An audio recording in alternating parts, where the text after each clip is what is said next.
Assalamualaikum warahmatullahi wabarakatuh. Halo sahabat cerita horor story dimanapun Anda berada. Sebelum cerita kita mulai, alangkah baiknya tekan tombol like, subscribe, dan komen sebanyak-banyaknya. Oke?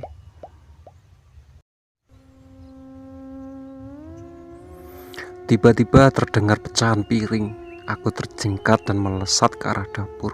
Tiba-tiba di dapur ternyata piring sudah pecah berkeping-keping. Kuperlihatkan sekitar, tak ada seorang pun di sana atau hewan yang mungkin memecahkan piring. Pintu belakang terkunci, yang ada hanya bau gosong yang menyengat. Aku kembali memutar tubuh, tapi bulu kuduku meremang, tak ingin berpikir buruk. Aku memilih mengacukan bau gosong yang sejak tadi siang mengganggu. Mungkin saja di luar sana bau itu terbawa angin entah dari mana. Kembali duduk di samping ibu yang sedang mengelus perutnya, sedang dana tertidur tak jauh dari ibu. Tubuhnya meringkuk. Aku menatap sedih, hatiku sakit, sedih kehilangan bapak. Lebih sedih lagi melihat Danang yang terpukul seperti ini. Rumah sudah sepi, rintik hujan di luar masih terdengar di atap seng yang sebagian sudah berkarat dan berlubang. Dingin menusuk tulang, kurai 2 kain panjang yang tadi belum terpakai. Satu kuselimutkan untuk ibu dan satunya selimut untuk Danang. Adikku itu pasti kedinginan. Kuusap rambutnya legamnya sayang, mataku menghangat, dan tanpa terasa bulir bening itu lurih tak tertahan. Sabarlah adikku sayang, kuatkan dirimu. Mbak tak akan membiarkanmu kelaparan. Kita pasti bisa melewati ini semua, gumamku. Dah, panggil ibu. Aku menoleh dan mendekat pada sosok malaikat di hadapanku. Iya bu, sini nak. Ibu merentangkan tangan dan menyuruhku untuk memeluknya. Aku dengan cepat memeluk tubuh ibu. Lalu ia menepuk-nepuk pundakku pelan. Kasihan bapak dah. Demi untuk biaya lahiran ibu, bapak terpaksa jadi begal. Ibu jadi merasa bersalah. Kalau saja ibu bisa menahan bapak, pasti bapak saat ini masih ada sama kita. Aku terisak mendengar ucapan ibu. Bapak memang salah, tapi tak adakah belas kasihan untuk bapak? Apa ada di antara mereka yang berpikir bapak juga punya keluarga yang menantinya di rumah dengan harap? Sekarang siapa yang akan membantu kami dan memastikan kami tak kelaparan setiap harinya? Dadaku tersasa sesak. Begitupun ibu yang semakin mengencangkan perutnya. Bagaimana nasib kita ke depannya, Ndah? Oh, ibu menjerit dan memegang perutnya yang mengencang. Aku terkesiap dan langsung menghapus air mata. Kenapa, Bu? Tanyaku panik saat melihat wajah ibu berubah merah. Ibu terlihat sangat kesakitan. Perut ibu, Ndah, sakit. Rintih ibu. Ia semakin kencang memegang perutnya. Ibu, Indah harus apa, Bu? Belum sempat ibu menjawab, terdengar ketukan di depan pintu. Aku langsung beranjak dan membuka pintu. Tok, tok, tok. Wajah seorang menyembul dari balik pintu saat pintu terbuka perlahan. Seorang wanita berpakaian putih dengan jilbab putih menatapku khawatir. Ya, ada apa, Bu? Apa benar ini rumah Bu Kartini? Aku mengangguk mantap. Ada perlu apa ya, Bu? Begini, tadi ada yang datang ke rumah minta tolong untuk membantu Bu Kartini melahirkan, paparnya. Aku terdiam. Memang siapa yang memanggil ibu ini? Bukankah ibuku sakitnya juga baru beberapa menit ini? Indah, suara ibu menggema menghenyakan lamunanku. Iya, Bu. Mari, Bu, silakan masuk. Ibu saya memang mau melahirkan. Ajakku sembari menyingkir dan memberi ruang agar si ibu berbaju putih masuk ke dalam rumah. Ibu yang berpakaian seperti bidan itu kemudian dengan gesit menemui ibu di ruang tamu Ibu yang sudah telentang karena kesakitan langsung ia bantu. "Dek, ambil air hangat ya, masukkan ke baskom," suruh bidan. Aku pun langsung melesat ke arah dapur dan meraih termos. Saat akan berjongkok mengambil baskom, ku dengar sesuatu di luar rumah, seperti bunyi burung yang menabrak dedaunan. Serak. Bulu kuduku meremang dan bau gosong lagi-lagi menyeruak di sekitar dapur. Dengan tergesa, ku ambil baskom dan termos, kemudian langsung berlarinya ke ruang tengah di mana ibu sedang bertaruh nyawa. 1, 2, 3, tarik nafas bu, buanglah perlahan, instruksi Bu Bidan. 3 kali instruksi, suara bayi menggema dan lahirlah adik keduaku. Bu Bidan begitu cekatan membersihkan adik dan darah yang memenuhi lantai dan juga kain yang penuh darah. "Alhamdulillah bu, anaknya cewek, sempurna, cantik, dan berkulit putih. Selamat ya bu," ucap Bu Bidan. Ibu hanya mengulas senyum getir. Tangisannya tiba-tiba terbit di sudut matanya. "Terima kasih bu, sudah membantu saya, tapi maaf, saya tidak punya uang untuk membayar," ucap ibu dengan suara bergetar. "Oh tenang bu, sudah dibayar muka, malahan duitnya lebih, dan ini saya kembalikan." Bu Bidan menyerahkan beberapa lembar uang merah. Aku dan ibu tercengang, saling menatap dan penuh tanya. Dengan rasa penasaran yang membuncah, ku beranikan diri untuk bertanya. "Bu, saya mau tanya, siapa yang memanggil ibu kemari dan membayar biaya persalinan ibu?" "Oh itu tadi, dia bilang suami ibu Kartini, namanya Pak Mulyono," jawab Bu Bidan enteng sembari membereskan peralatannya. "Hah? Bapak? Gak mungkin bu," jawabku tak percaya begitu juga bu. "Benar kok, Dik, orangnya kurus, tinggi, dan tai lalat di daunnya cukup besar." Lagi-lagi aku dibuat tercengang. Itu semua ciri-ciri bapak. Tapi, bukankah bapak sudah meninggal? "Tidak mungkin bu, suami saya sudah meninggal.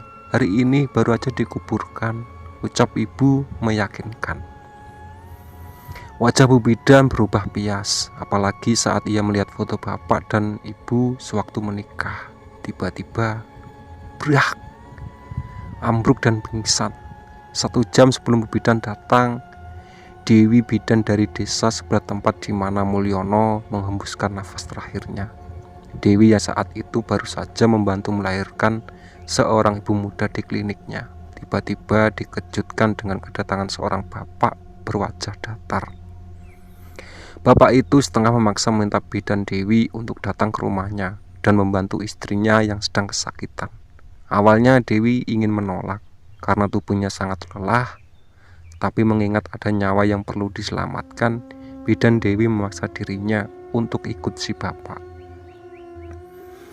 Apalagi saat bapak memberikan puluhan lembar uang berwarna merah, meski saat ingin dikembalikan, ia menolak. Si bapak tatapannya kosong dan tak banyak bicara. Itu lalu menyuruh Bu Bidan untuk naik ke atas motornya. Bidan Dewi menurut. Di sepanjang jalan Bu Bidan merasa perjalanan amat lancar. Jalanan lurus dan mulus. Namun bau bunga kantil dan wangi minyak mati tercium dari tubuh si bapak. Hingga sampai sebuah rumah batu yang sepertinya tidak terurus, si bapak menyuruhnya turun dan menunjuk jika di sanalah rumahnya. Bu Bidan Dewi melangkah lebih dahulu, tapi entah kenapa perasaannya tak enak. Saat tiba di muka rumah, ia memutar tubuh dan bapak itu hilang. Saat itulah ia mengetuk pintu. Ia masih berpikiran positif tentang bapak. Ia cuma takut dengan suasana yang selain gelap, minim cahaya, pohon bambu yang terteret dengan bunyi gemersik, dedaunan, serta tanah yang becek mampu membuat bulu kuduknya meremang seketika. Ia akhirnya bisa bernapas lega saat pintu terbuka dan seorang anak gadis yang menyambutnya. Dan malam itulah di mana akhirnya semua kegundahan di hatinya terjawab. Jika si bapak yang tadi datang bukan manusia, melainkan arwah gentayangan.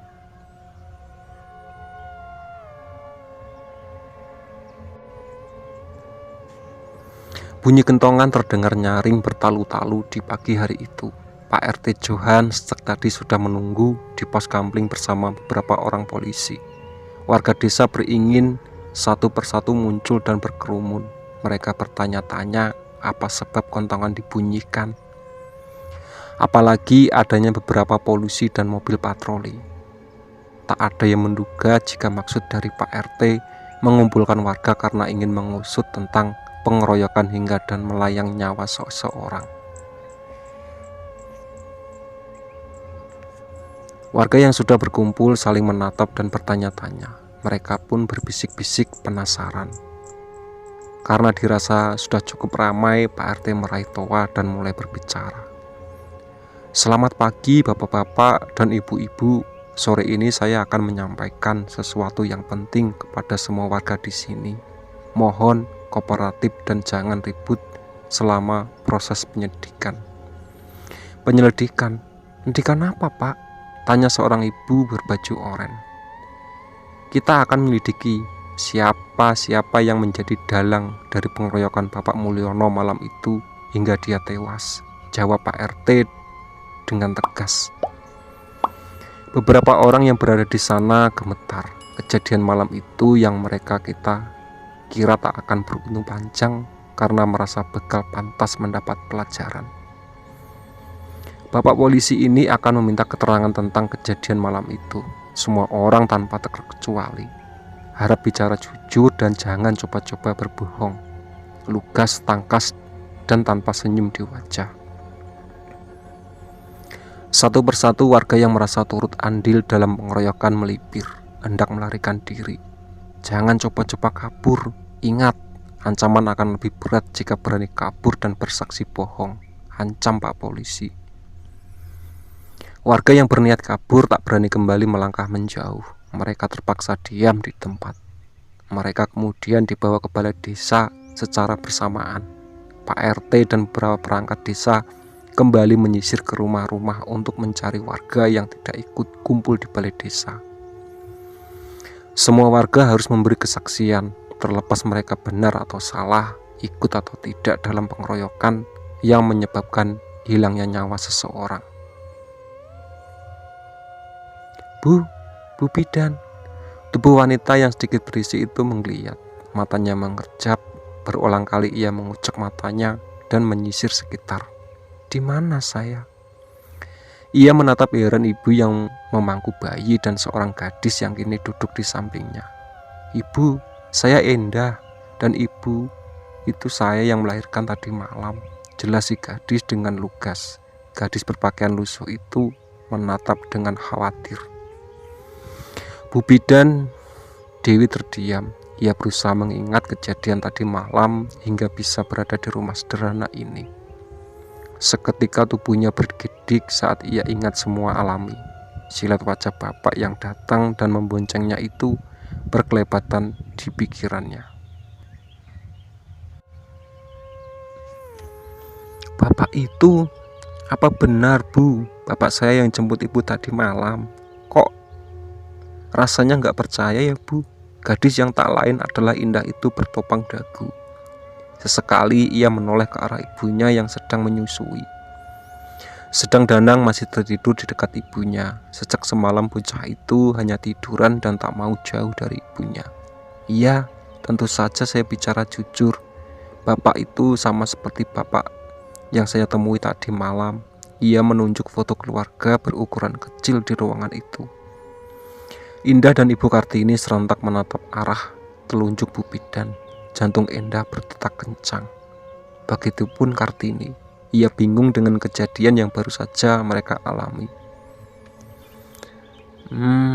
Bu bidan, silakan sarapan dulu.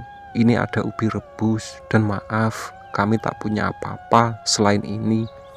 Indah menyodorkan sepiring ubi rebus pada Bu bidan.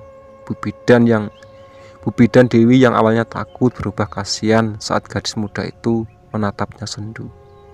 Terima kasih, In. Pukul berapa sekarang? Saya harus kembali ke klinik untuk memeriksa pasien, ujar Bu Bidan sembari merapikan pakaiannya. Pukul 8, Bu. Indah menunjuk jam dinding tua yang menggantung di dinding rumahnya. Ya ampun, sudah siang. Bu Bidan langsung berdiri dan meraih tas yang ia bawa. Ibu, sarapan dulu. Indah masih berusaha seramah mungkin. Ia merasa sangat berutang budi dengan Bu Bidan Dewi karena membantu persalinan ibunya yang sangat baik. Gak usahin, ibu hanya minta tolong diantar sampai simpang ya. Jujur ibu masih shock dengan kejadian tadi malam, pinta Bu Bidan. Raut wajahnya masih menunjukkan ketakutan, membuat Indah kasihan dan merasa bersalah. Baik, ayo Bu. Indah beranjak dari duduknya. Namun sebelum itu ia berpamitan dengan ibunya termasuk Bu Bidan. Terima kasih ya Bu Bidan, sudah membantu persalinan saya tadi malam. Ibu mengulas senyum tulusnya yang dianggukan dengan Bu Bidan. Semoga cepat sehat ya Bu, jangan bekerja terlalu berat. Saya permisi ya Bu. Assalamualaikum. Waalaikumsalam Bu Bidan, semoga selamat sampai tujuan. Setelah obrolan singkat itu, Indah menemani Bu Bidan sembari melewati jajaran pohon bambu yang rindang dan bunyi gemersik dedaunan bambu yang saling bersentuhan. Indah berbincang dengan Bu Bidan.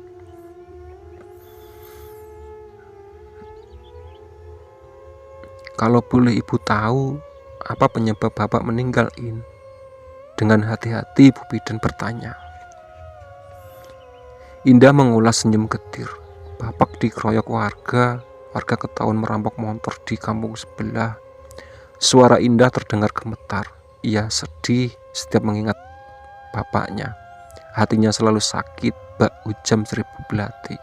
Jadi, kejadian tempo hari kampung ibu yang begal dihabisi warga hingga meninggal di tempat, itu bapakmu? Bu Bidan menghentikan langkahnya dan menatap ke arah Indah. Gadis itu mengangguk pelan. Iya Bu, itu bapak saya. Tiba-tiba bulu kuduk Bu Bidan berdiri. Ia menyentuh tengkuknya yang meremang, seolah ada mata yang menatap ke arahnya. Ia merasa ada yang memperhatikan dari kejauhan. Perlahan Bu Bidan menggerakkan kepalanya, memastikan jika memang tak ada orang lain selain mereka. Benar saja, tak ada siapapun. Ia bernafas lega dan meneruskan perjalanan bersama Indah. Sesampainya di persimpangan jalan, Indah meraih tangan Bu Bidan dan mengucapkan terima kasih. Bu Bidan akhirnya mengucapkan kata selamat tinggal sebelum ia pergi dan melambaikan tangan. Indah menatap wanita muda itu dengan haru. Tak terbayang jika tadi malam tak ada beliau yang membantu persalinan. Mungkin ibunya. Malam itu Pak Dirga dan beberapa warga terpaksa harus berangkat ke area persawahan. Banyak hama tikus yang entah datang dari mana membuat tanaman padi yang hampir panen banyak yang rusak.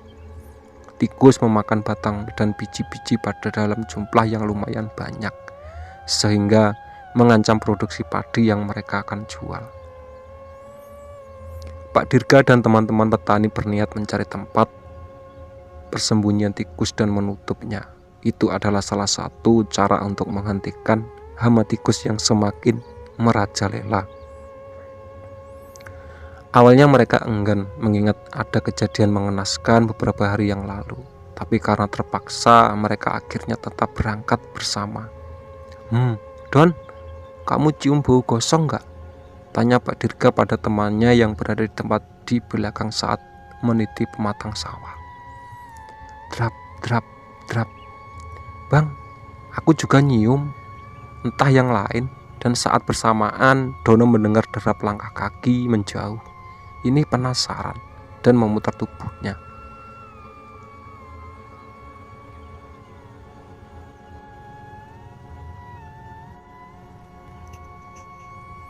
Berulang kali Pak Dirga memanggil temannya, tapi tak ada sautan sedikit pun. Pak Dirga menaruh curiga. Lalu ia memutar tubuhnya. Dono? Matanya membuat saat melihat Dono sudah berbaring di atas tumpukan padi yang sebagian sudah menguning.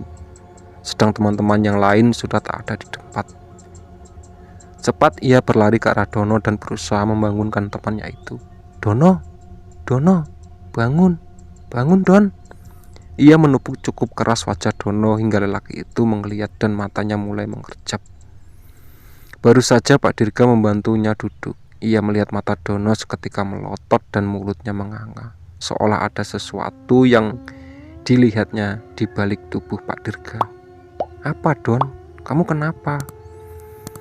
Tangan Dono terangkat dan menunjuk tepat itu di belakang Dono. Dengan suara gemetar, ia berucap, pocong. Lagi-lagi Pak Dono pingsan. Jakun. Pak Dirga naik. Pertanda susah menelan saliva. Keringat dingin mengucur deras, apalagi saat ia mencium bau gosong yang teramat menyengat dari tubuhnya. Dengan degu jantung yang tak beraturan, perlahan ia menggerakkan tubuh dan kepalanya menghadap ke arah belakang tubuhnya.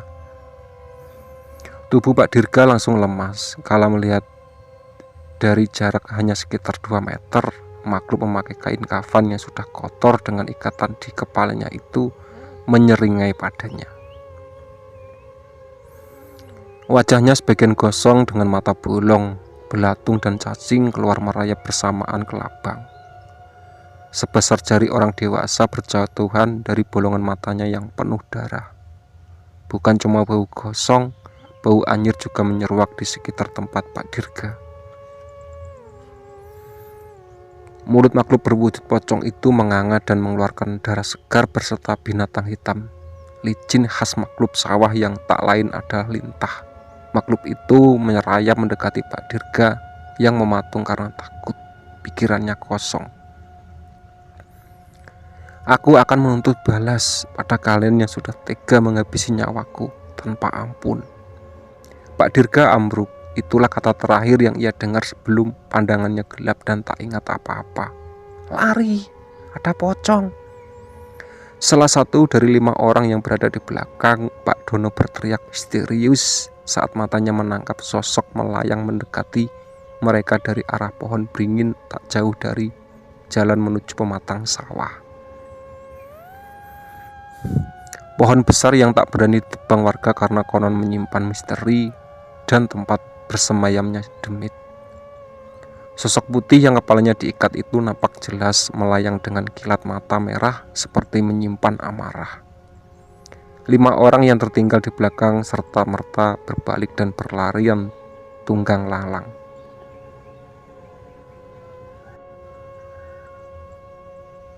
Mereka yakin jika sosok putih itu adalah arwah penasaran dari orang yang mereka keroyok beramai-ramai tempo hari.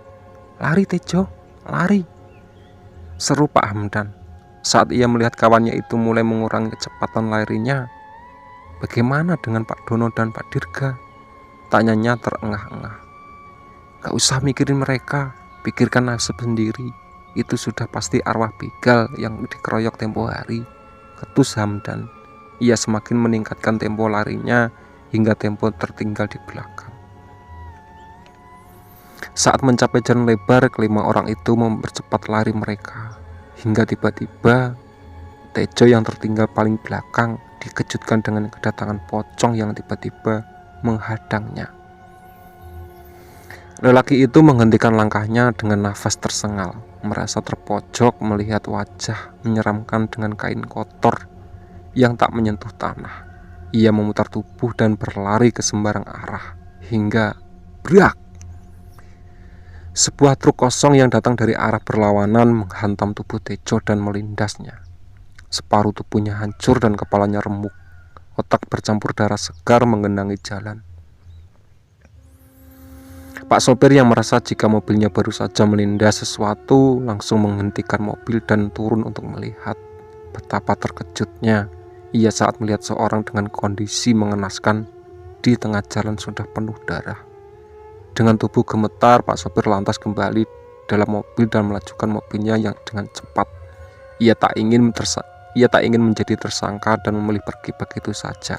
Tak ada saksi mata selain pocong yang berdiri di samping pohon pisang dengan senyum mengembang. Satu orang sudah mati. Masih ada berapakah orang lagi yang harus menyusul ke neraka? 4 orang itu tiba di kampung dengan nafas yang satu-satu, tersengal karena lelah berlarian di sepanjang jalan. Hamdan, panggil Wahyu saat Hamdan hendak masuk ke rumahnya. Apa Yu? Aku nginep. Ya di sini, rumahku masih jauh. Pinta Wahyu dengan wajah memelas. Hamdan mengangguk. Tio dan Cipto yang diantara mereka pun minta hal serupa. Mereka tak berani pulang ke rumah, mengingat makhluk yang menyeramkan itu begitu ekstrim mengejar mereka. Meski berat, Hamdan mengiyakan permintaan temannya itu. Mereka berebut masuk ke dalam rumah Hamdan. Istri Hamdan, Maimunah yang baru saja selesai sholat tahajud, mengagetkan beberapa di antara mereka. Malah tubuh Cipto melungsur di lantai saking kagetnya melihat makhluk seperti pocong keluar dari kamar. Astaga, mama ngagetin aja. Pak Hamdan mengelus dadanya yang berdegup kencang saat melihat istrinya yang masih mengenakan mukena. Lah, papa yang ngagetin. Tiba-tiba datang bawa orang di tengah malam begini. Mau apa? Ketus istrinya saat melihat Pak Hamdan bersama ketiga temannya. Itu si Cipto, kenapa lemes begitu? Belum makan. Di rumah gak ada makanan. Maimunah terlihat sewot. Ia paling kesal kalau suaminya itu membuat temannya masuk ke rumah. Selain ngabisin kopi, gula, kadang juga ngabisin makanan yang ia masak. Sabar ma, mereka ini cuma mau nginep. Besok pagi langsung pulang. Malam ini mereka gak berani keluar, jelas Hamdan. Kenapa gak berani? Emang ada apa di luar? Maimunah dengan santai melengkang ke arah pintu depan yang tertutup. Jangan ma. Telat. Tangan Maimunah sudah menekan handle pintu dan di kejauhan samar mata Maimunah menangkap siluet bayangan putih. Awalnya ia mengira sosok kucing berwarna putih karena kecil, tapi semakin lama ia perhatikan sosok putih itu semakin besar hingga mencapai pucuk pohon kelapa dengan bentuk seperti pocong. Tubuh Maimunah seketika mematung, kaku. Hamdan dengan gesik menarik tubuh istrinya yang hampir ambruk dan menutup pintu dengan keras. Astagfirullah. Makhluk apa itu, Pak? Kenapa amat menyeramkan? Maimunah memeluk tubuh suaminya erat. Tubuhnya bergetar hebat.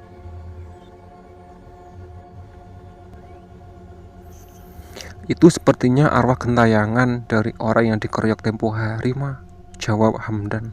Teman-teman yang lain saling pandang. Ya Allah, kenapa dia seperti sampai ke rumah kita? Apa papa ikut dalam pengeroyokan itu? Enggak ma, percayalah, papa enggak ikutan. Saat kejadian papa lagi rapat di rumah Pak RT.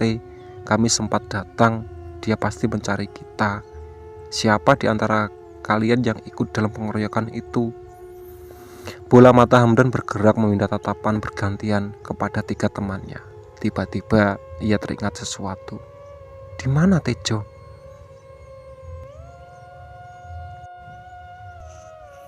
Suara petok induk ayam dan cicitan anak ayam terdengar berisik di belakang rumah. Bayi Bu Mungil Kartini pun sejak jam 8 malam tak henti menangis kejer seolah ada sesuatu yang mengganggunya. Indah yang saat itu sedang menemani Danang belajar merasa terusik. Kasihan, memikat ibunya yang pasti kelelahan dan ia yakin lapar karena tak sempat makan malam. Adiknya terlampau rewel dan susah didiamkan. Nang, Mbak mau bantuin ibu sebentar. Kamu gak apa-apa kan belajar sendiri? Indah menggeser duduknya, berniat untuk berdiri dan menemui ibu. Ia berusaha meyakinkan Danang terlebih dahulu karena adiknya itu sangat penakut. Danang menggigit bibirnya seolah tak ingin Indah meninggalkannya. Namun ia pun tak kasihan melihat ibunya yang kerepotan mendiamkan adiknya yang sedang tadi rewel. Bocah itu terpaksa mengangguk setuju, meski matanya bergerak ke kiri ke kanan seperti memperhatikan sesuatu. Nang, jangan takut, gak ada apa-apa kok. Ini kan di rumah, mana ada setan, ujar Indah meyakinkan. Jangan lama-lama ya kak, Danang takut. Lirihnya kali ini Indah yang mengangguk. Gadis itu akhirnya berdiri dan melangkah ke arah kamar ibunya, di mana suara tangis adiknya semakin terdengar lantang. Apa adik? Sakit bu? Ucap Indah saat menatap punggung ibunya yang di ambang pintu. Kartini yang terkejut mendengar suara Indah langsung terbalik. Wajah gusarnya terekam jelas saat menatap Indah. Enggak In, adik gak panas. Ibu juga heran, kok rewel banget. Mana ayam di luaran berisik. Apa ada maling ya In? Drap, drap. Tok, tok, tok. Sayup Indah mendengar suara derap langkah kaki di sekitar rumahnya. Ia terdiam dan mempertajam pendengaran. Ada apa In? Bu, jangan berisik. Ada seseorang di luar. Indah meletakkan jari tengah di antara bibirnya. Ibu yang masih berusaha mendiamkan bayi mungilnya mengatup mulutnya. Ia mendekati jendela kamar dan mengintip dari sela-sela papan yang bolong termakan rayap. Bu, Indah cek dulu dapur ya. Apa ada senter? Ucap Indah saat ibunya menatap ke arahnya. Jangan In, bahaya. Kamu di sini saja. Ibu berusaha menahan Indah, tapi gadis itu seolah tak peduli. Ia pergi ke arah dapur. Ibu yang tak mau anaknya berada dalam bahaya mengikuti langkah Indah. In, hati-hati, ucapnya saat Indah keluar seraya meraih senter di atas meja kayu rumahnya. Indah menoleh ke arah ibu seolah memberi isyarat. Indah, ibu jaga, adik baik-baik aja. Indah cuma mau lihat ayam di belakang. Kalau ayam-ayamnya kita dicuri orang, maka kita akan terancam bu. Lumayan untuk menyambung hidup sebelum Indah dapat pekerjaan. Tutur Indah selembut mungkin, berharap ibunya bisa percaya dan tak khawatir dengan keadaannya. Kamu berani In? Sirat ketakutan terekam jelas di wajah ibu. Indah mengangguk mantap. Tak ada rasa takut di hatinya baginya. Hal yang tak terpenting saat ini yaitu adik-adik dan ibunya. Satu-satunya ketakutan dalam dirinya adalah saat mereka tak bisa makan. Ia sudah merasakan cukup menderita karena kurang makan. Saat ia masih berada di bangku sekolah dasar, bapaknya amat gemar berjudi dan malas bekerja. Jika sedang tak bekerja, ia bisa berhari hingga bermingguan lamanya. Ibu yang tak punya uang terpaksa mencari makanan di kebun tak terurus dan semak yang ada di belakang rumahnya. Terkadang ubi rebus, pisang rebus, dan kalau beruntung keladi atau kemumu yang direbus tanpa lauk, tanpa penyedap ataupun gula. Rasa kemumu masih terbilang enak, tapi jika pisang mentah yang diolah, rasanya pasti kelat. Kalau nasib lagi beruntung, Yayu Jamilah tetangga mengirim masakan buatannya, seperti sop dan semur ayam. Indah terbiasa jarang jajan, badannya pun lebih kurus dari teman seusianya. Hati kecilnya kadang menjerit, menyalahkan Tuhan karena memberi orang tua yang malas bekerja. Tak dapat dipungkiri, gadis kecil seusia Indah saat itu amat labil. Ia ingin juga punya kehidupan layak seperti teman-temannya yang lain. Melihat temannya makan jajan, Indah menjauh dan menatap dengan sendu. Titik-titik air terlihat mengkilat di sudut matanya. Indah kecil meneguk ludahnya. Ia berulang kali mengisi perut kosongnya dengan air yang dibawanya. Ya, air minum botol sekali ulang yang bermerek Aquila. Itu berulang kali ia pakai karena tak punya botol mahal seperti teman-temannya yang lain. Indah menggelengkan kepalanya cepat. Nostalgia semasa kanak-kanak itu menjadikan trauma. Terus takut jika adik-adiknya kelak merasakan apa yang ia rasa. Belum lagi Indah melangkah keluar dari dapur, pintu baru saja terbuka sedikit. Netranya menangkap Cak Klebat sosok berlarian masuk ke dalam semak dan amat cepat. Ia tak dapat melihat dengan jelas, hanya terdengar sayup suara teriakan, "Pocong! Pocong!" Jantung Indah seketika berdegup kencang. Ia terpaku di ambang pintu, tubuhnya kaku dan sedingin es mendengar teriakan orang yang meski hanya sekilas, tapi sangat menghantam tubuhnya. Pocong!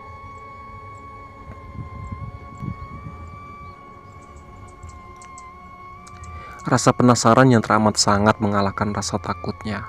Meski terurai keringat dingin, ia berusaha mengangkat kakinya yang terasa amat berat. Matanya bergerak ke kanan kiri, waspada jika sewaktu-waktu sosok yang diikat di bagian kepala itu hadir dan menunjukkan eksistennya. Dan saat kaki Indah baru saja menjejak di luar rumah, tiba-tiba selap. Netranya menangkap sekelebat bayangan putih yang naik dengan cepat ke atas pepohonan. Tubuh Indah meluruh di tanah, kakinya nggak kuat menombang tubuhnya yang terasa lemas. Untuk pertama kalinya ia melihat sosok yang ia takuti banyak orang itu. Meski sangat singkat dan cepat, bayangan putih dengan ikat kepala itu sempat tertangkap indera penglihatan dengan sangat jelas. Hanya wajah yang tak dilihat. Wajar jika gadis itu amat shock dengan kejadian yang baru saja menimpanya. Susah payah Indah menggeser tubuhnya.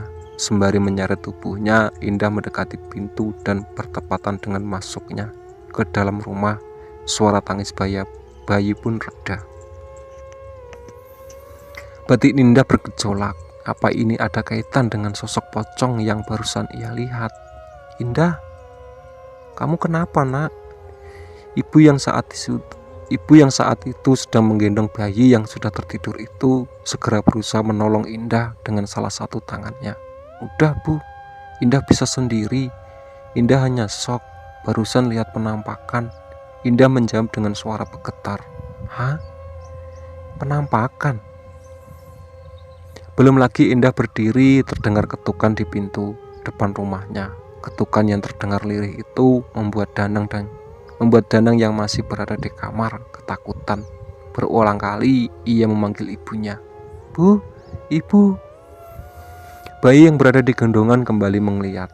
Baru saja hendak ternyenyak, runggunya kembali terusik dengan teriakan. Ibu yang mendesah frustasi, ia lalu berlari ke arah pintu. Dan saat ia membuka pintu,